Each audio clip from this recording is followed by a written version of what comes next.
मेरी मौसी की शादी मेरी अपनी सहेली के चाचा के साथ हुई थी और मैं भी उन्हें चाचा ही कहती थी। यह रिश्ता मेरी माँ ने करवाया था। मेरी दोस्त भी बारात में आई हुई थी। हम दोनों बहुत एंजॉय कर रहे थे। मेरी दोस्त का नाम प्रिया है। शादी की सारी रस्में तो हो चुकी थी, लेकिन अभी विदाई नहीं हुई थी। मगर मुझे नहीं पता था कि इस घर पर इतनी बड़ी कयामत टूटने वाली है। जब मैं शादी के हंगामों में मग्न थी तो अचानक मेरी माँ ने मेरा हाथ खींचा और मुझे एक कमरे में ले गई। उनकी आंखों में डर सा था, एक दहशत थी। न जाने क्या कुछ था जिसे मैं समझ नहीं पा रही थी। वह इधर उधर देख रही थी जैसे कोई बहुत ही राज की बात हो और किसी को बताना नहीं चाह रही हो। मैंने महसूस किया कि मेरी माँ के चेहरे का रंग उड़ चुका था। परेशानी की वजह से उन्हें दिसंबर के महीने में भी पसीना आ रहा था। लेकिन ऐसी भी क्या परेशानी थी, मैं ये दिल में सोच रही थी। आज मेरी मौसी की शादी हुई थी। मैं बहुत खुश थी। मैंने इस शादी का बहुत इंतजार किया था। मौसी की शादी किसी और से नहीं बल्कि मेरी अपनी दोस्त के चाचा से हुई थी। सारी रस्में हो चुकी थीं, लेकिन अभी विदाई नहीं हुई थी। जब मैंने मम्मी से पूछा, मम्मी जी क्या बात है, आप इतनी परेशान क्यों लग रही है? क्या आप मौसी की विदाई की वजह से परेशान हैं? मम्मी ने कहा, हाँ, मैं उसी की वजह से ही परेशान हूँ, लेकिन मामला कुछ और ही हो गया है। मैंने पूछा, क्या हो गया है? मैं भी मम्मी को परेशान देखकर परेशान हो गई तो उन्होंने मेरे कान में एक ऐसी बात बोली जिसे सुनकर मेरी आंखों के सामने अंधेरा छाने लगा। मुझे अपने कानों पर यकीन नहीं आ रहा था कि जो मेरी माँ कह रही थी वह सच था। मेरी मौसी शादी के बाद कहीं गायब हो गई थी। मेहमान घर में मौजूद थे। विदाई के लिए मौसी को कमरे के बाहर लेने आ गए थे और इधर हम पर यह कयामत टूट पड़ी थी। मेरे नाना की इज्जत पर बात बनाई थी। वह पहले से ही दिल के मरीज थे।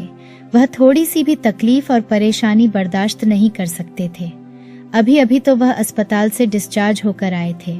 महीना ही हुआ था। नाना का घर मेहमानों और बारातियों से भरा पड़ा था और अब यह मुसीबत सर पर आ पड़ी थी। मैंने प्रिया के चाचा की तरफ देखा जो बहुत ही खुश दिखाई दे रहे थे। चाचा की उम्र 26 साल थी और मेरी मौसी की उम्र 24 साल। मेरी दोस्त के चाचा ने मेरी मौसी को हमारे घर देखा और पसंद कर लिया।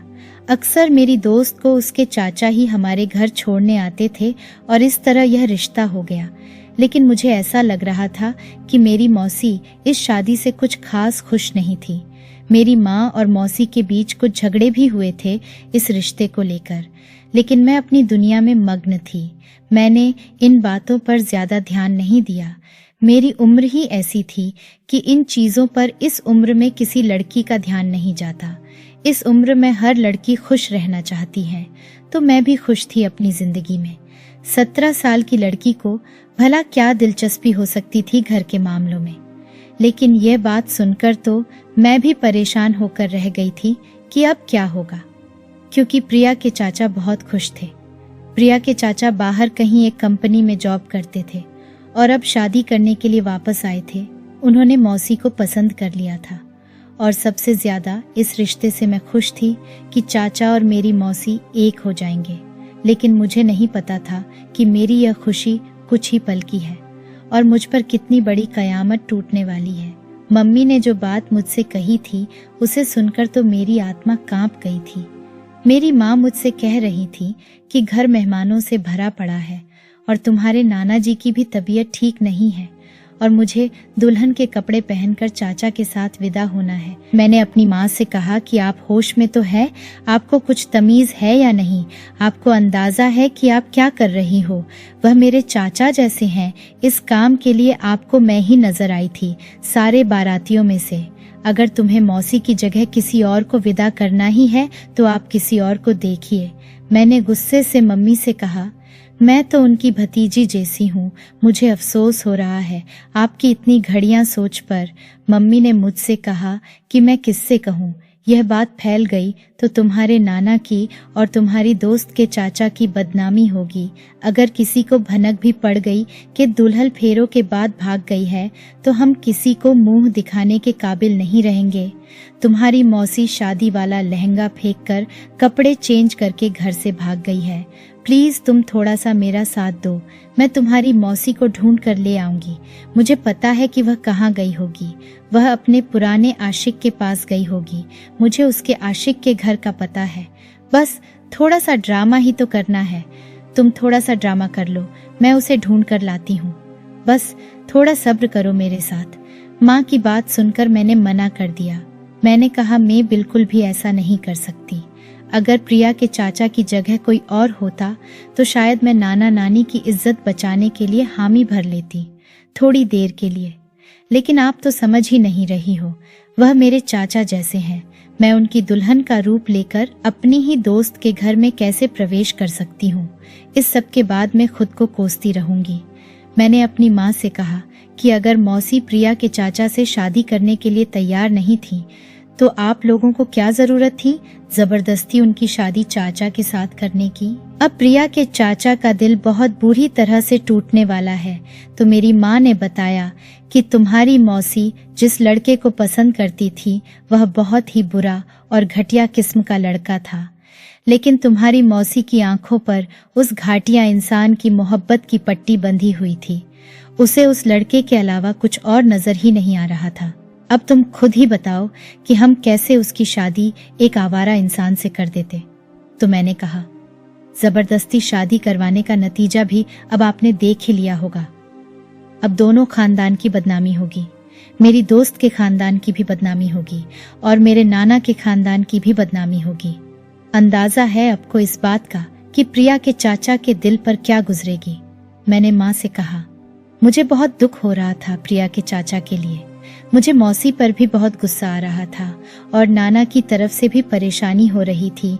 मम्मी ने मुझसे कहा कि सिर्फ खानदान की इज्जत की ही फिक्र नहीं है मुझे, बल्कि तुम्हारे नाना की जिंदगी की भी फिक्र है। बड़ी मुश्किल से वह अस्पताल से आए हैं, अब फिर से अस्पताल चले जाएंगे। अगर उन्हें यह बात पता चल गई तो फिर बहुत गलत भी हो सकता है। मेरी माँ यह कहकर रोने लगी और उन्हें रोता देखकर मेरा दिल भी नर्म हो गया। लेकिन वह मुझसे जो करने के लिए कह रही थी वह मैं नहीं कर सकती थी। मुझे बहुत ही अजीब सा महसूस हो रहा था। मेरी माँ मेरे कदमों में पड़ गई और उन्होंने मुझसे कहा कि वह किसी को यह बात नहीं बताना चाहती। अब नाना नानी की इज्जत मेरे हाथ में है। बाहर से आवाज आ रही थी कि विदाई की तैयारी करो। मेरा दिल जोर जोर से धड़कने लगा था। माँ ने जबरदस्ती मेरा हाथ खींचा और मुझे मौसी के कमरे में ले गई और मुझसे कहा कि जल्दी से यह लहंगा पहन लो। मैं और मेरी माँ बहुत मजबूर थे। नाना नानी की इज्जत बचाने के लिए मैंने लहंगा पहन ही लिया और घूंघट कर लिया। बाहर से लगातार दरवाजा बजाया जा रहा था कि दुल्हन को जल्दी बाहर लाओ। विदाई का समय निकला जा रहा है, सबको अपने अपने घर भी जाना है। मेरा दिल जोर जोर से धड़कने लगा। ऐसा महसूस हो रहा था कि मेरा दिल पसलियां तोड़कर बाहर निकल आएगा। दरवाजा खुल चुका था। मम्मी ने मेरा हाथ थाम लिया और सब मुझे विदा करने के लिए आ गए। मुझे बहुत अजीब महसूस हो रहा था। मुझे विदा कर दिया गया और जब गाड़ी में बैठने लगे तो मम्मी ने कहा, मेरी बहन मेरे साथ बैठेगी। इस तरह माँ ने चालाकी करके मुझे चाचा के साथ नहीं बैठने दिया। मुझे बहुत अजीब लग रहा था और अपनी किस्मत पर रोना आ रहा था। ये कैसी बेबसी थी हम माँ बेटी की, और मौसी ने हमारे साथ कितना बुरा किया था। उन्हें अंदाजा भी नहीं था कि वह हमें कितनी बड़ी मुसीबत में डालकर खुद अपने आशिक के पास चली गई थी। वह भी सारी रस्मों के बाद। अगर रस्मों से पहले जाती तो कोई बात भी बनती, लेकिन शादी करने के बाद क्या तुक बनती थी यह मुझे समझ नहीं आ रहा था। सोचती हूँ कि कुछ लोग कितने खुदगर्ज होते हैं, अपने मकसद के लिए यह तक नहीं सोचते कि उनके पीछे उनके घर वालों का क्या हाल होगा। मुझे माँ ने अपने साथ गाड़ी में बैठाया। सब कह रहे थे कि बहुत अजीब लग रहा है, दुल्हन को दूल्हे के साथ होना चाहिए। माँ ने कहा कि दुल्हन की तबीयत ठीक नहीं है, इसलिए कह रही हूँ। चाचा ने भी कहा कि दुल्हन की तबीयत सही नहीं है, तो कोई बात नहीं, हम लोग अपने घर आ गए थे। मेरी माँ मुझे पकड़कर चाचा के कमरे में लेकर आई। मेरा दिल बहुत जोर जोर से धड़क रहा था। अब आगे क्या होने वाला था मुझे नहीं पता था। माँ ने सब मेहमानों से कहा कि दुल्हन के कमरे में ना जाए, उसे बहुत ही चक्कर आ रहे हैं। वह सो रही है। इस तरह कमरे में कोई नहीं आया था। काफी रात हो गई थी तो आहिस्ता आहिस्ता करके सारे मेहमान सोने के लिए चले गए। मम्मी ने मुझे कमरे में बंद कर दिया और कुंडी लगा दी और उन्होंने मुझसे कहा कि मैं जा रही हूँ तुम्हारी मौसी को ढूंढने, मेरे वापस आने तक घूंघट किए रखना। मैं प्रिया के चाचा से कोई ना कोई बहाना बना दूंगी और उनको बाहर रोक लूंगी किसी बहाने से। तब तक मैं अपनी बहन को ढूंढने जाती हूँ। मुझे अपनी माँ का दुख हो रहा था। वह बेचारी कितनी बड़ी मुसीबत में फंस चुकी थी मौसी की वजह से। सिर्फ वही नहीं, हम सब भी फंस चुके थे, लेकिन किसी को यह बात नहीं पता थी सिवाय मेरे और मेरी माँ के।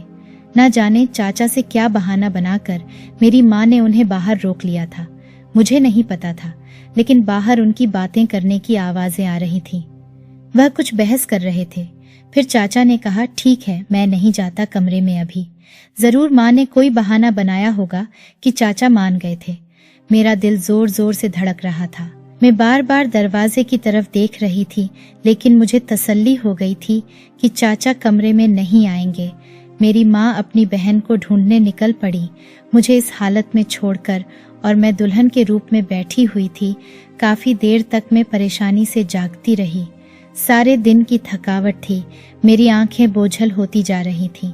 बड़ी मुश्किल से खुद को जगा कर रखा हुआ था, लेकिन अब मैं और नहीं जाग सकती थी। नींद पूरी तरह से मेरे ऊपर हावी हो चुकी थी और मुझे पता ही नहीं चला कि मैं कब और किस समय नींद की आगोश में चली गई। सच कहते हैं, नींद तो सूली पर भी आ जाती है। सो मैं भी एक तरह से सूली पर लटकी हुई थी और सो गई थी। मैं इतनी गहरी नींद में चली गई थी कि मुझे आसपास का कोई होश ही नहीं था। अचानक मुझे नींद में महसूस हुआ कि कोई मुझे झंझोड़ कर मुझे जगा रहा है। मैं आंखें मलती हुई उठी तो सामने प्रिया के चाचा को देखकर मेरी रूह कांप गई थी और मुझे देखकर उनके सर पर आसमान गिर गया था। यह इतना अजीब मंजर था कि मेरा दिल कर रहा था कि अभी जमीन फट जाए और मैं उसमें समा जाऊं। चाचा ने गुस्से से मेरी तरफ देखा और मैं खड़ी हो गई। लहंगा संभालते हुए चाचा ने नासमझी वाले अंदाज में मुझे देखा। उन्हें देखकर मुझे एहसास हो रहा था कि मुझे अपनी दुल्हन की जगह देखकर उनका चेहरा गुस्से से लाल हो गया था। मैंने कुछ बोलना चाहा, लेकिन मेरे बोलने से पहले ही प्रिया के चाचा ने एक जोरदार थप्पड़ मुझे मार दिया। उनका थप्पड़ इस कदर जोरदार था कि मैं नीचे जमीन पर गिर गई थी। एक झटके से मैंने दुख से चाचा की तरफ देखा और अपने गाल पर हाथ रखा, जो थप्पड़ की वजह से लाल हो चुका था। मेरी आंखों से आंसू निकलने लगे। चाचा ने मेरा हाथ पकड़कर मुझे खड़ा किया और फिर पूछा कि मैंने इतनी गिरी हुई हरकत क्यों की है, क्यों मैं उनकी दुल्हन की जगह आकर बैठ गई हूँ। वह मुझे झिंझोड़ कर मुझसे सवाल कर रहे थे। उनकी हालत बहुत बुरी हो चुकी थी और मैं लगातार रोए जा रही थी। मुझसे कुछ बोला नहीं जा रहा था। मैं बोलती भी तो क्या बोलती कि कितनी शर्मनाक हकीकत थी। मैं खुद शर्मिंदा हो रही थी। तुम्हें शर्म आनी चाहिए। मेरी दुल्हन के कपड़े पहनकर तुम मेरे बेड पर बैठी हुई हो। तुम्हें कुछ शर्म है या नहीं? मैं तुम्हारा चाचा जैसा हूँ। मैं तुम्हें प्रिया की तरह प्यार करता हूँ। तुम्हें कुछ एहसास भी है। क्यों किया यह सब तुमने? और मेरी पत्नी कहाँ है? कहाँ है तुम्हारी मौसी? तुम मुझे क्यों नहीं बता रही हो? चाचा ने गुस्से से अपने बाल मुट्ठी में जकड़ लिए। वह गुस्से से पागल हुए जा रहे थे। उनकी पत्नी कहाँ थी?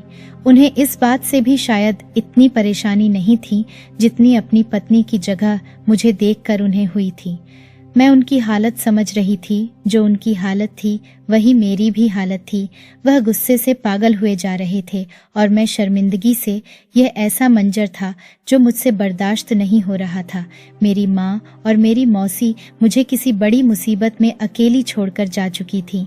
मैं मौसी को कभी माफ नहीं करने वाली थी इस हरकत के लिए।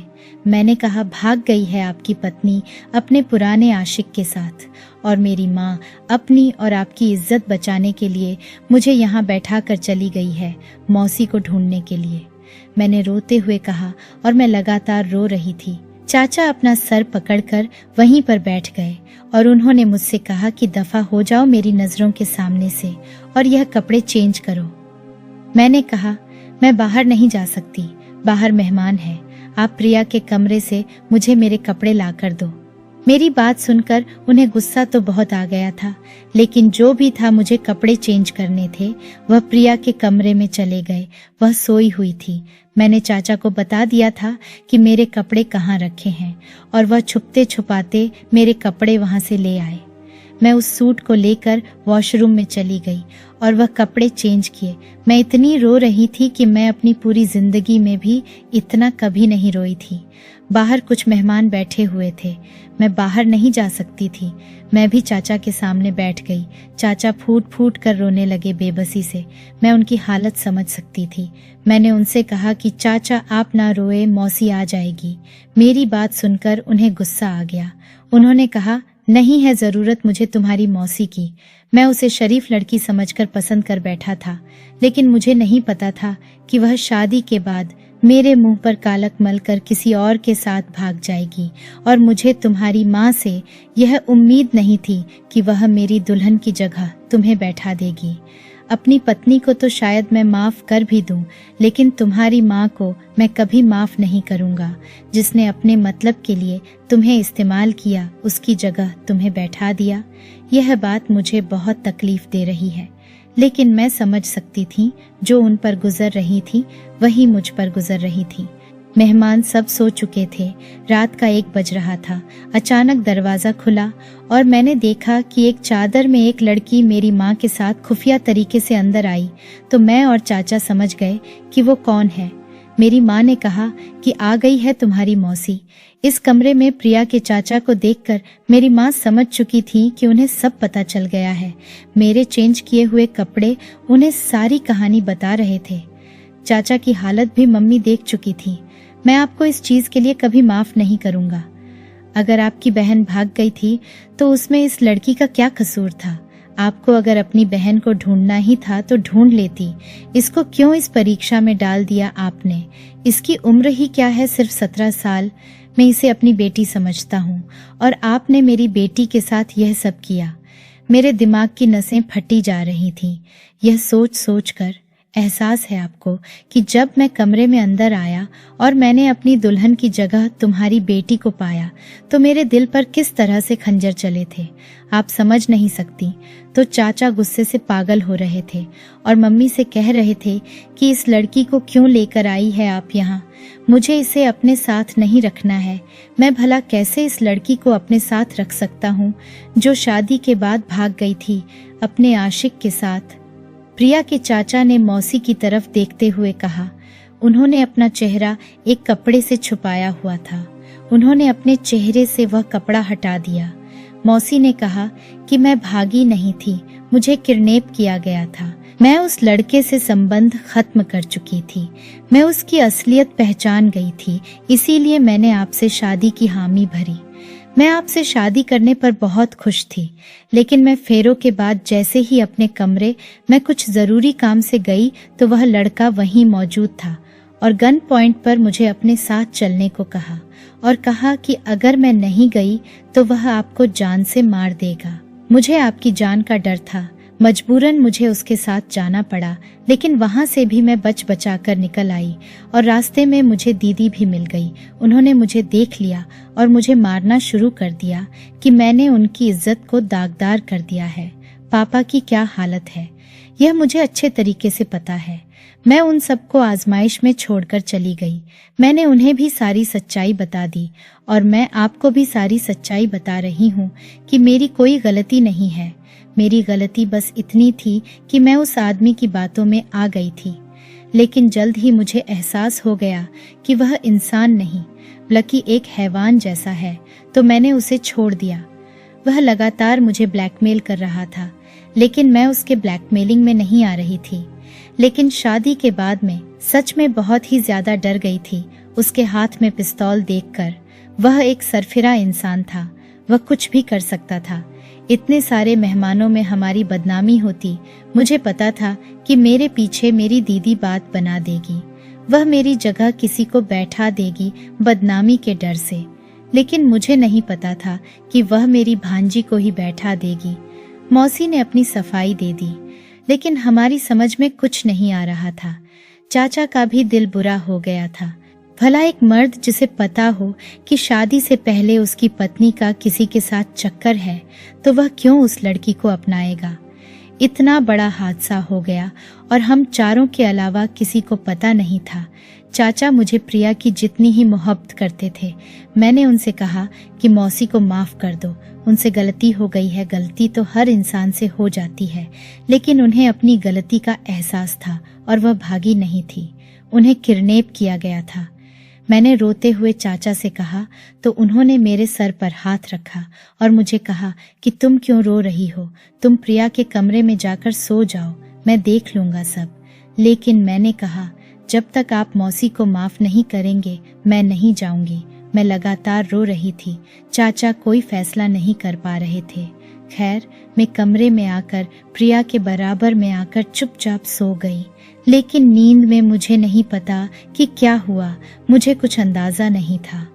मैं सुबह उठी तो प्रिया ने मुझसे कहा कि तुम कल से कहाँ हो। मैंने आंटी से भी पूछा था, लेकिन उन्हें भी तुम्हारे बारे में कुछ नहीं पता था, और तुम मेरे कमरे में कब आई मुझे तो पता ही नहीं।